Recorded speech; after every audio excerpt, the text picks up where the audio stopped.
آج کل نا یہی چل رہا ہے جو سٹارٹ سے چلتا آ رہا ہے کہ دین کو بیچا جا رہا ہے. سکرات جس کو ہم ارسطو بولتے ہیں نا، اس کا ٹائم تھا، اس کا وقت تھا. تو ایک پادری آیا، وہ لوگوں کو کہنے لگا کہ میرے پاس جنت ہے تو میں جنت بیچتا ہوں، تو جس نے میرے سے خریدنی ہے وہ جنت خرید لے. تو لوگ جو تھے وہ بڑا اس کو نیک آدمی سمجھے، لوگ اس کے پاس جانے لگے اور اس کو پیسوں کے عوض جنت خریدنے لگے اس کے ساتھ. تو جب جنت خرید رہے تھے تو کافی رش تھا، اس کے پاس ایک بندہ آیا پادری کے پاس، اسے آ کے کہنے لگا کہ میں نے آپ سے جہنم خریدنی ہے. پادری بڑا حیران ہوا، تو کہنے لگا جہنم خریدنی ہے؟ کہتا ہاں. اگر جنت آ کر جہنم کی، ہاں. کہتا جہنم بھی میرے پاس ہی ہے. تو اس نے کہا ٹھیک ہے، میں آپ کو جہنم بھیج دیتا ہوں. اس نے اس بندے کو جہنم بھیج دی.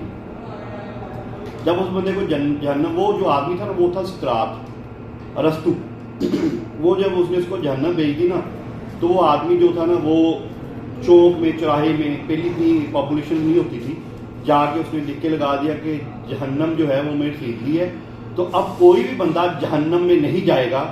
تو اس لیے کسی کو جنت خریدنے کی ضرورت نہیں ہے، کیونکہ جہنم تو میری ہے.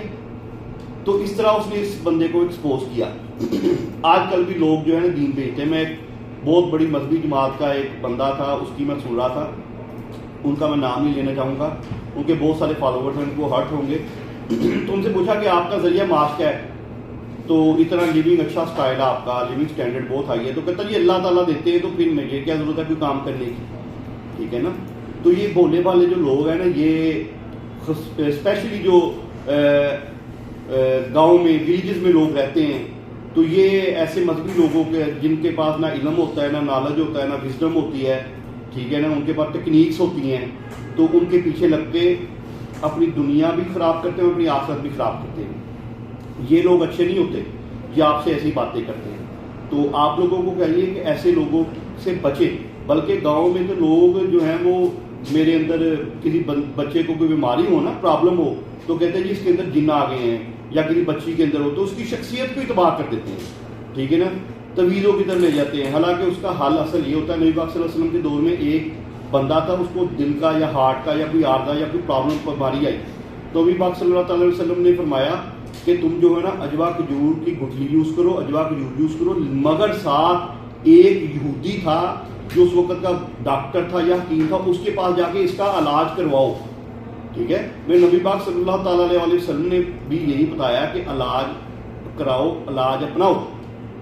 آج کل تو ویسے بھی سائنس بہت ترقی کر گئی ہے، تو ہمیں جو ہے نا اپنے بچوں کو علم حاصل کروانے کے لیے بھیجنا چاہیے. علم حاصل کریں. آج کل ویسے بھی بڑا ہے، آپ کی کوئی بھی بندہ کسی کی بات سنتا ہے اس کو یہ لگتا ہے یہ سچ ہے، تو ایسا نہیں ہوتا. تو میرا فیکٹ دیکھیں کہ اس کے بھی فیکٹ کیا ہیں. ٹھیک ہے نا، اس جگہ تک پہنچیں، خود دیکھیں، اور کسی بھی چیز کو آنکھوں سے دیکھنا لیں، کانوں سے سننا لیں، اس وقت تک یقین نہ کریں.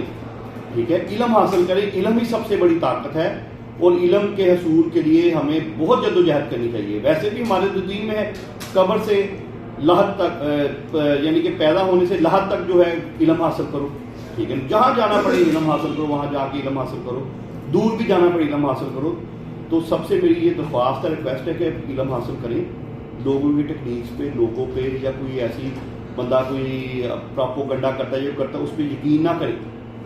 ٹھیک ہے نا. آج کل لوگ پراپوگنڈے آپ کو بڑے نظر آئیں گے، کیسے ہو گیا، ویسے ہو گیا. نہیں، جو جہاں پر آپ کھڑے ہیں نا اس کی تحقیق کریں، اور کسی بندے سے نہ کریں.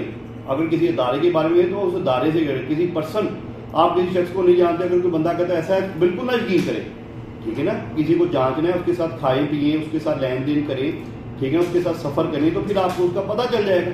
ٹھیک ہے. تو ایسے انسانوں کا پتہ چلتا ہے. لوگوں پہ یقین نہ کریں. اللہ ہمارا حافظ ناصر ہو. میرے اس چینل کو سبسکرائب کریں، لائک کریں، اور تھینک یو ویری مچ. السلام علیکم و برکاتہ.